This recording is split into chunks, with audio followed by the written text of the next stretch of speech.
আমাদের কলিজার টুকরা সন্তান তরুণ শিশু রামিসার উপর নৃশংস পাশবিক ঘৃণ্য জঘন্য পাশবিক অত্যাচার শেষে লোমহর্ষক হত্যাকাণ্ড, আইন শৃঙ্খলা পরিস্থিতির চরম অবনতি, আমের প্রবল প্রাদুর্ভাবে শত শত শিশুর নির্মম মৃত্যুর দৃশ্য দেশে ঘটছে, সরকারের সেক্ষেত্রে চরম ব্যর্থতা এবং দলীয় ক্যাডারদের লেলিয়ে দিয়ে সন্ত্রাস সহিংসতা, প্রশাসনের চরম ব্যর্থতার প্রতিবাদে আজকের এই বিক্ষোভ পূর্ব সমাবেশের সংগ্রামী সভাপতি জননেতা নুরুল ইসলাম বুলবুল এমপি, সংগ্রামী জামাত ইসলামীর কেন্দ্রীয় এবং মহানগরী নেতৃবৃন্দ, সাংবাদিক বন্ধুগণ, দেশবাসী ভাই ও বোনেরা, আজকের যে বিষয়ে জামাত ইসলামীর পক্ষ থেকে প্রতিবাদের ক্ষোভ, দুঃখ, বেদনা, দ্রোহ নিয়ে আপনাদের সামনে আমরা হাজির হয়েছি, শুধু রাজধানী ঢাকা নয়, যারা গণমাধ্যমে সংবাদপত্রে সোনার টুকরা ফুটফুটি চেহারার রামেসার দৃশ্যই খুনের কাহিনী যারা পড়েছে, মহানগরী উত্তরে আমি তার বাড়ি গিয়েছিলাম, অনেক নেতারা গিয়েছেন, তাদের যে আবেগ, তাদের যে কষ্ট, তাদের যে বেদনা, তাদের মধ্যে যে অপরাধ বোধ এবং ব্যর্থতার বোধ, যে গ্লানি নিয়ে আমরা আপনাদের সামনে দাঁড়িয়েছি, সেই বেদনা ভাষায় প্রকাশ করার ক্ষমতা আমরা যেন হারিয়ে ফেলছি। সংগ্রামী দেশবাসী, কি নিষ্ঠুর নৃশংসভাবে হত্যা করা হয়েছে। গণমাধ্যম কর্মীরা বলছেন মেয়েটি কেবল 1 থেকে ক্লাস 2-তে উঠেছে, 7 বছরের মতো বয়স হবে। মেয়ের বাবাকে দেখলাম কেঁদে কেঁদে বলছে, আমি 7টি বছর আমার বুকে নিয়ে তাকে ঘুমিয়েছি, কিভাবে আমার রাত কাটবে। কুপিয়ে কুপিয়ে তার দেহকে খন্ড খন্ড করা হয়েছে। ওইটুক শিশুর মাথা আলাদা করে তাকে বাথরুমের মধ্যে ফেলা হয়েছে। আজকে আমরা মানবতা, গোটা জাতি, গোটা দেশ আজকে আমরা লজ্জিত, ব্যথিত।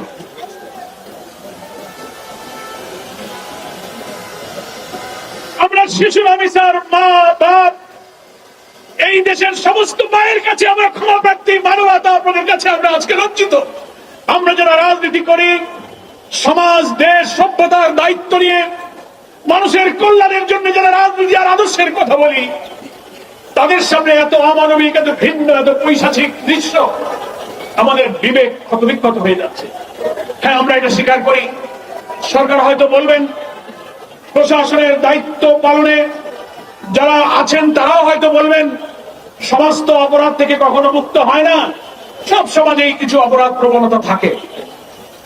কিন্তু আমরা বলতে চাই, মানব সমাজ 100% অপরাধ মুক্ত হয় না, কথা ঠিক।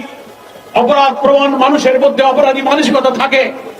তাই বলে সেই অপরাধ এত নিষ্ঠুরতা, এত বর্বরতা, এত নৃশংসতা, দিনের বেলা কলিজার টুকরা মেয়ের গলায় ছুরি চালিয়ে মাথা আলাদা করতে পারে, এই নৃশংসতাই আমি জাহিলিয়াতের বর্বরতাকে হার মানিয়ে দিয়েছে। দেশের মানুষ কাঁদছে, মায়েরা কাঁদছে, পিতা ক্ষোভে দুঃখে বলছে, আমি বিচার চাই না, বিচার হবে না, আপনারা বিচার করতে পারবেন।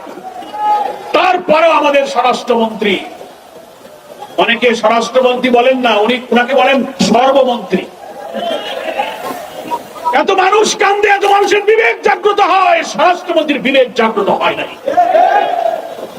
পৃথিবীর বিভিন্ন সভ্য দেশে, উন্নত দেশে, গণতান্ত্রিক দেশে আমরা দেখেছি, রেল দুর্ঘটনা হলে রেলমন্ত্রী পদত্যাগ করে, দুর্নীতির অভিযোগে অভিযুক্ত হলে উন্নত দেশের মন্ত্রীরা পদত্যাগ করে প্রাইম মিনিস্টার ক্ষমতা ছেড়ে দেয়। স্বরাষ্ট্রমন্ত্রী আপনার সন্তান, আপনার পরিবারের এরকম চেহারার বাচ্চাদের চেহারা কি আপনার মনে পড়ে না? সকাল থেকে পর্যন্ত যা দেখলেন, আপনার বিবেক কি কাঁদে নেই? আপনি কি মায়ের কাছে, বাপের কাছে গিয়ে ক্ষমা চাইতে পারেন না? আমরা বিকাল পর্যন্ত যতটুকু জানি, এখনো আপনারা জানবেন। আপনারা একটা ঘটনা ঘটলে শুধু অন্যের উপরে চাপিয়ে দেন। জামাত ইসলামী সহ বিরোধী দলের উপর বলেন তারা ভাব সৃষ্টি করে। আমরা পরিষ্কার সরকার এবং দেশবাসীকে বলি, জামাত ইসলামী কোন মবের রাজনীতি করে না।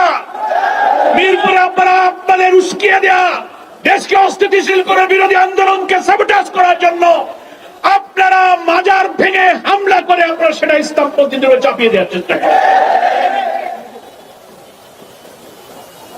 সবকিছুতেই আপনারা বিরোধী দলকে আবিষ্কার করার চেষ্টা করেন। প্রশাসনে যারা আছেন ল এনফোর্সিং এজেন্সিতে যারা দায়িত্ব পালন করছেন, স্বরাষ্ট্রমন্ত্রী আর সর্বমন্ত্রী, সংবিধানের টানাটানি ছেড়ে মানুষের জীবনের নিরাপত্তার দায়িত্ব পালন করুন। কাজ নাই, আজকে গেছেন আপনারা মিরপুরে গরিব মানুষের বস্তি উচ্ছেদ করার জন্য। দুঃখী, বঞ্চিত, অন্নহীন, গৃহহীন মানুষেরা সেই পুলিশকে ধাওয়া করেছে। আমরা পুলিশের ধাওয়া পছন্দ করি না, কিন্তু গৃহহারা মানুষকে যখন আপনি উচ্ছেদ করতে যান, অস্তিত্ব যখন টেকে না, তখন তার বাঁচার জন্য আর কোনো উপায় থাকে না। সে পুলিশেরা সেখানে ধাওয়া পেয়ে ফিরে আসছে। হামে প্রতিদিন লোক মারা যাচ্ছে, 10, 20, 25, কয়েক শত শিশু। আপনার ঘরে, আমার ঘরেও তো শিশু আছে, আমারও তো শিশুদের পিতা মাতা। শুধু আপনি আগে দোষ দেবেন, আগে সরকার টিকার ব্যবস্থা করেনি। এই হামের প্রাদুর্ভাব যখন শুরু হলো, সেই সময় টিকা হয়নি বলে কি আধুনিক চিকিৎসা বিজ্ঞানের এই সভ্য জগতে হামের মধ্যে একটা অসুস্থতায় শিশুদেরকে হসপিটালগুলোতে বিশেষ আধুনিক বিশেষায়িত চিকিৎসা দিয়ে এদেরকে জীবন রক্ষার চেষ্টা কি করা যেত না? আপনারা সেই ব্যর্থতা ঢাকার জন্য সবকিছু কি আপনারা পিছনের লোকদের উপরে দায় চাপাবার চেষ্টা করেন। আইন শৃঙ্খলায় আপনারা জনগণের হক আদায় করতে পারছেন। নিরাপত্তা আপনাদের কাছে দেওয়ার মতো কোনো চরিত্র নাই। আজকের সভাপতি বুলবুল ভাই কি বললেন, মিডিয়াতে এসেছে বিএনপির এক নেতা সফরে যাবে, সে টেলিফোন করে বলছে, টেলিফোন তার অডিও সংলাপটা ভাইরাল হয়েছে, সে বলছে আমাদের এক বিএনপির নেতা আসবে, 15-16 বছরে একটা বাচ্চা মেয়ে জোগাড় করে রাখো। সি সি সি সি সি ঘৃণা এবং ধিক্কার জানাই বিএনপি যুবদল, তাদেরকে আপনারা এই যৌন লালসার লরূপ শিক্ষা আপনারা দিচ্ছেন। ধর্ষণ, যৌন বিকৃতি, যৌন উন্মাদনের লালসা বিএনপির নেতাদের মধ্যে কি পরিমাণ তৈরি হয়েছে।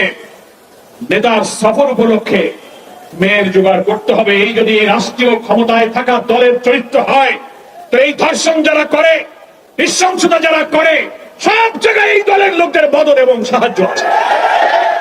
শুধু গ্রেফতার করে মানুষকে সামাল দিলে হবে না, এমন বিচার করতে হবে প্রত্যেকটি শিশুর পিতার হৃদয় যেন প্রশান্ত হয়। প্রয়োজনে আইন সংশোধন করে ধর্ষণ এবং মৃত্যুর শাস্তিতে মৃত্যুদণ্ড, কারাগারের মধ্যে ফাঁসিতে মৃত্যুদণ্ড দেওয়া হয়। বাংলাদেশের ফৌজদারি দণ্ডবিধি প্রয়োজনে সংশোধন করে ইসলামিক জুরিসপ্রুডেন্সে বলা হয়েছে এই সব নৃশংস হত্যার বিচার প্রকাশ্য জনগণের মধ্যে, তাকে সামনে এই মৃত্যুদণ্ড দিলে গোটা জাতির মধ্যে অপরাধ সম্পর্কে আতঙ্ক তৈরি হবে। প্রয়োজনে আপনি